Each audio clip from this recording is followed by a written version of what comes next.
Good morning, all of you. Welcome to online class. This is your English class, and today in this class we shall read the chapter 8 autobiography of Gulliver. बच्चों, आज की video में हम आपका chapter 8 start कर रहे हैं, जिसका नाम है ऑटोबियोग्राफी ऑफ गुलिवर, यानी गुलिवर की आत्मकथा। बच्चों, ये कहानी एक गुलिवर नाम के व्यक्ति की है। वो किस तरह से एक अनोखी दुनिया में पहुंच जाता है, उसके एक्सपीरियंसेस क्या क्या रहते हैं, उसने क्या क्या देखा है, वही इसके चैप्टर के अंदर बताया गया है। गुलिवर के ऊपर एक बच्चों फिल्म भी बनी है। इसकी कहानी को फिल्म में दिखाया गया था। इसका नाम था जजंतरम ममंतरम, एक नाम से एक फिल्म आई थी, उसमें भी इस कहानी को दिखाया गया है। तो किस तरह से गुलिवर जो है ये अपनी समुद्री यात्राएं करता है, किस तरह से वो छोटे छोटे लोगों में पहुंच जाता है, कैसे वो वापस आता है, ही गुलिवर की ये कहानी है। गुलिवर के बारे में इस चैप्टर में बताया गया है। तो now let's start the chapter. Hello, my name is Gulliver. I was the third son of among the five of my father. We had a small, we had a small estate in Nottinghamshire in North England. I studied medicine in London and Holland. I married Mary Bruton, the second daughter of a merchant in London, and practiced medicine. I used to read books on navigations as I wanted to travel and see the world. अब समझते हैं इसे। Hello, my name is Gulliver, यानी मेरा नाम क्या है? Gulliver है। I was the third son among of my father, यानी मैं अपने पिता के 5 बेटों में से एक था, यानी मैं जो है उनका एक बीच का बेटा था। 2 मुझसे बड़े थे, 2 मुझसे छोटे थे। तो मैं कौन से स्थान पर था? मैं तीसरे स्थान का उनका लड़का था। We had a small state, यानी हमारी छोटी सी संपत्ति थी। In Nottinghamshire in north England, north England यानी पूर्वी इंग्लैंड में एक शहर था नोटिंगहमशायर के नाम से। वहां पर हमारी छोटी सी संपत्ति, हमारा छोटा सा घर था।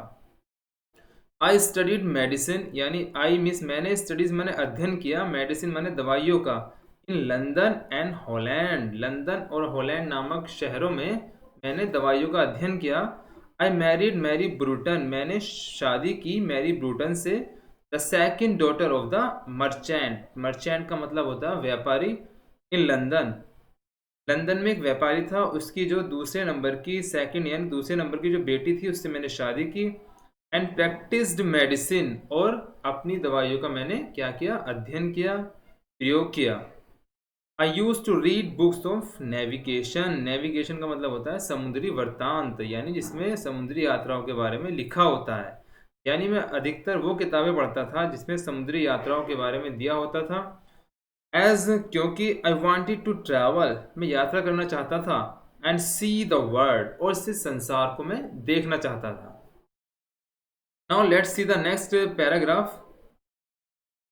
As a doctor, I was a failure, so I took an appointment as a doctor on board. It set sail from Bristol on 4 May 1699. We were making a voyage to the South Sea.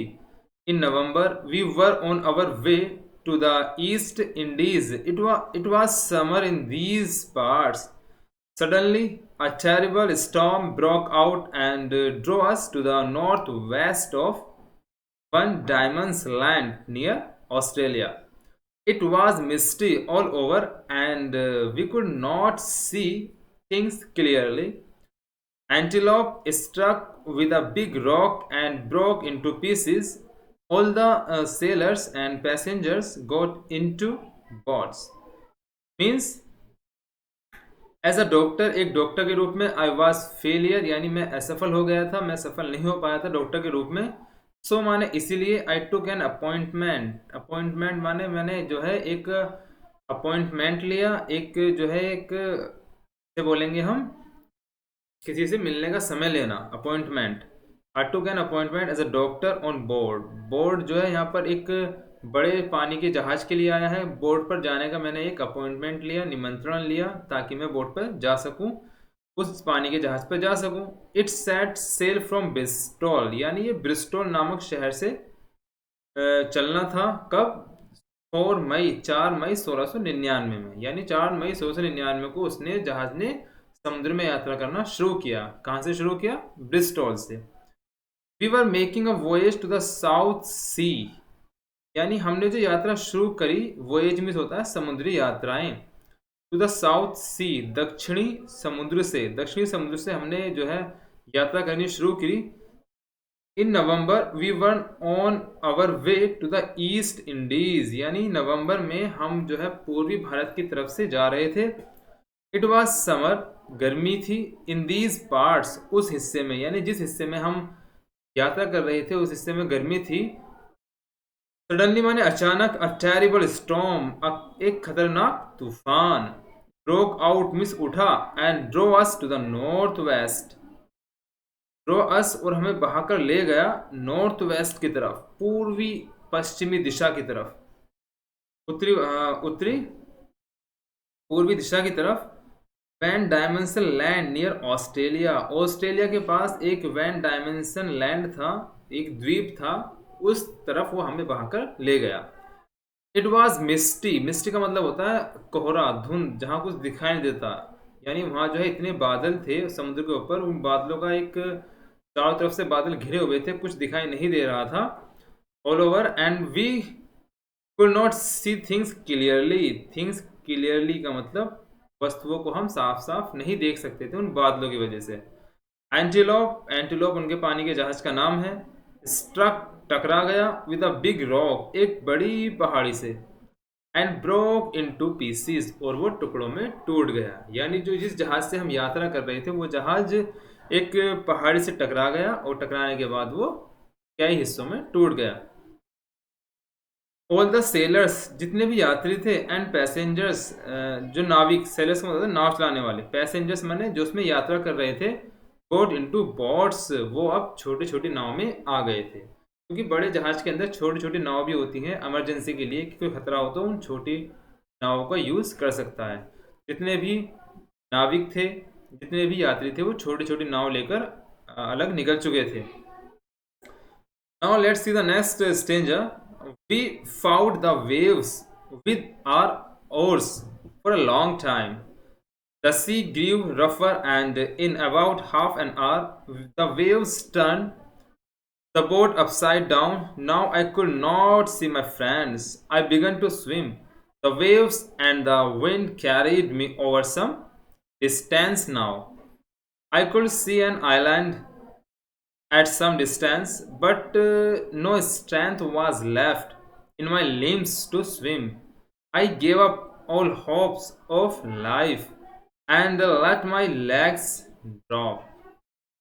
Means we fought का मतलब हम, fought means लड़े, the waves, waves होती हैं पानी की लहरें जो होती हैं, जो बड़ी बड़ी लहरें होती हैं समुद्र में, जो लहरें उठ रही होती हैं, उन लहरों से हम लड़ते रहे।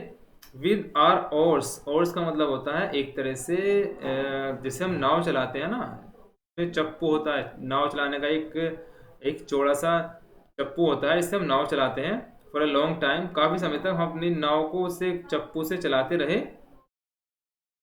द सी ग्रीव रफर, जो समुद्र था उसमें तूफान लगातार उठ रहा था। And in about half an hour, और लगभग आधे घंटे तक वो तूफान उठता रहा।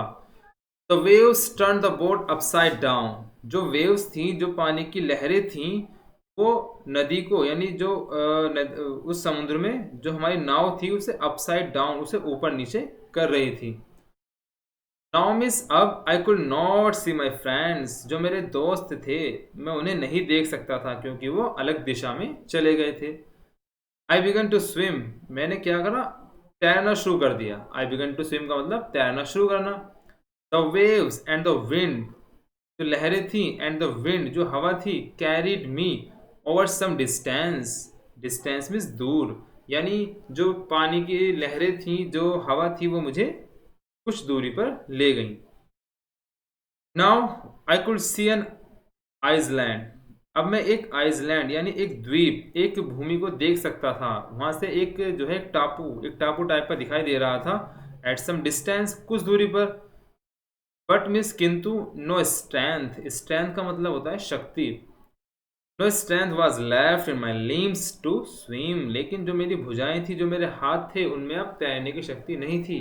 क्योंकि वो काफ़ी टाइम से तैर रहा था, इसलिए वो थक चुका था, उसकी सारी शक्ति खत्म हो चुकी थी। I gave up all hopes of life, यानी मैंने अपनी जीवन की उम्मीद छोड़ दी थी, यानी मुझे लगा कि मैं अब मरने वाला हूँ। And let my legs drop, और मैंने अपने पैरों को चलाना बंद कर दिया, क्योंकि मैं उम्मीद छोड़ चुका था अपनी जीने की। Now let's see the next paragraph. To my great surprise, I found that the sea was not deep there. My feet could touch the floor and my head was above water. I walked in water. Slowly and slowly, I reached the shore. I walked on the seaside for some distance. Now I was too tired to move. I sit down and breathe deeply. I closed my eyes and lay down on the ground. I slept soundly for a long time. When I opened my eyes, sun rays were falling on my face.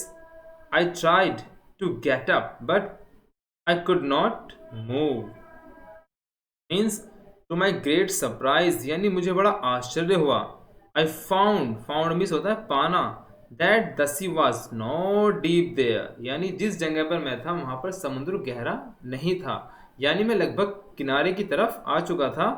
My feet, मेरे पैर, कुल touch the floor, यानी जमीन को touch कर रहे थे। And my head was Abu the water, और जो मेरा सिर था वो पानी के ऊपर था, मेरे जो पैर थे वो जमीन को स्पर्श कर रहे थे, छू रहे थे, इसका मतलब मैं किनारे पर था। आई वॉक्ड इन वाटर, मैंने पानी में चलना शुरू कर दिया। स्लोली एंड स्लोली, धीरे धीरे। आई रीच द शोर, मैं एक किनारे पर पहुंच गया। I walked on the seaside, मैं समुद्र के किनारे चलने लगा। फॉर सम डिस्टेंस, कुछ दूरी तक। नाउ मिस, अब आई वॉज टू टायर्ड, यानी मैं इतना थक चुका था, टू मूव, कि मैं अब चल नहीं सकता था। मैं इतना थक चुका था कि आगे मेरी चलने की हिम्मत नहीं हो रही थी। आई सिट डाउन, मैं बैठ गया। And breathe deeply, breathe means सांस, डीपली मीन्स गहरा, यानी मैं गहरे गहरे सांस लेने लगा क्योंकि मैं बहुत थक चुका था। आई क्लोज्ड माई आईज, मैंने अपनी आंखें बंद की। And lay down on the ground, और मैं जमीन पर लेट गया। I slept soundly for a long time, मैं बहुत समय तक, स्लेप्ट साउंडली, बहुत गहरी नींद में सोता रहा। वैन माने जब, आई ओपन माई आईज, जब मैंने अपनी आंखें खोली। Sun rays were falling on my face, यानी जो सूरज की किरणें थी वो मेरे चेहरे पर पड़ रही थी जब मैंने अपनी आंखें खोली। I try to get up, मैंने उठने की कोशिश की। But I could not move, लेकिन मैं हिल नहीं सकता था। तो बच्चों, आज की वीडियो में हम आपका इतना ही पढ़ते हैं। आपको इसकी रीडिंग अच्छे से करनी है, जो भारी वर्ड्स मीनिंग है वो आपको हैंड टू हैंड याद भी करने हैं। तो इसका अगला पार्ट हम अगली वीडियो में पढ़ेंगे। That's all and thank you.